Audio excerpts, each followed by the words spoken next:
બાપુ, સમજવા જેવા શબ્દો છે. એક પત્ની રોજ એના પતિ સાથે ઝઘડતી. એનો પતિ જ્યારે કામ ઉપરથી આવે ત્યારે હંમેશા એ ઝઘડાથી જ વાત શરૂ કરતી. એક દિવસ એનો પતિ કામ ઉપરથી થાયકો પાયકો આવ્યો અને પત્નીને કહ્યું કે મને આજે ખૂબ જ ભૂખ લાગી છે, તું મને જમવાનું આપ. એટલે પત્નીએ ઝઘડો શરૂ કરતાં કહ્યું કે મેં તો જમી લીધું છે, હું તમારા માટે કંઈ નવરી નથી, હું પણ થાક્યું છું, હું સુવા જાઉં છું, તમારા માટે જમવાનું રસોડામાં રાખ્યું છે, તમે હાથે લઈને જમી લેજો. અને પત્ની બબડતા બબડતા ઝઘડો કરતાં કરતાં સુવા જતી રહી. અને પતિએ રસોડામાં જઈને જોયું તો જમવાનું કંઈ હતું નહીં, ખાલી પાણી પી અને બિચારો સૂઈ ગયો.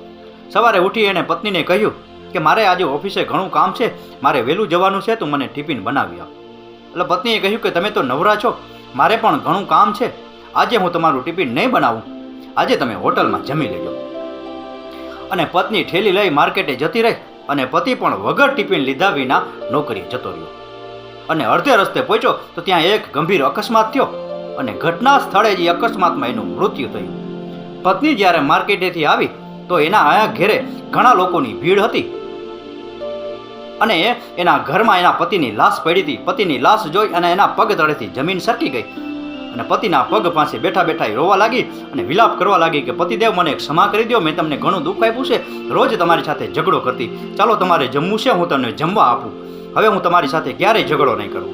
પરંતુ પતિ તો મરી ચૂક્યો હતો, ભગવાનના ધામમાં પહોંચી ગયો હતો. અને બધા લોકોએ એને સાંત્વના આપી. પતિના મૃત્યુ પછી પત્નીને ઘણો પસ્તાવો થયો.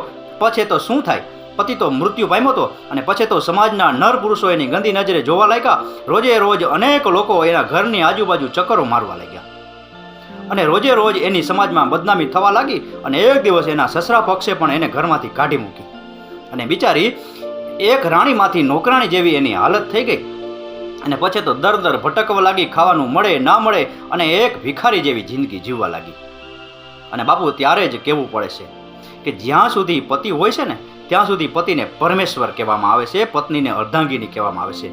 પતિ જીવતો હોય ત્યાં સુધી પતિની ઇજ્જત કરજો. પતિ જીવતો હોય ને ત્યાં સુધી એક સ્ત્રીની ઇજ્જત મહારાણી જેટલી હોય છે અને પતિ મૃત્યુ પામે ને એટલે એની ઇજ્જત એક નોકરાણી કરતાં પણ બદતર કક્ષાની થઈ જાય છે, એક નોકરાણી કરતાં પણ નીચી કક્ષાની થઈ જાય છે. પતિને એટલે તો પરમેશ્વર કહેવામાં આવે છે. પતિને પરમેશ્વર સમજી એની સેવા કરજો, એમની આજ્ઞાનું પાલન કરજો અને બંને પતિ પત્ની સંપીને જીવન ગુજારજો, એ જ જીવન સાર્થક થશે.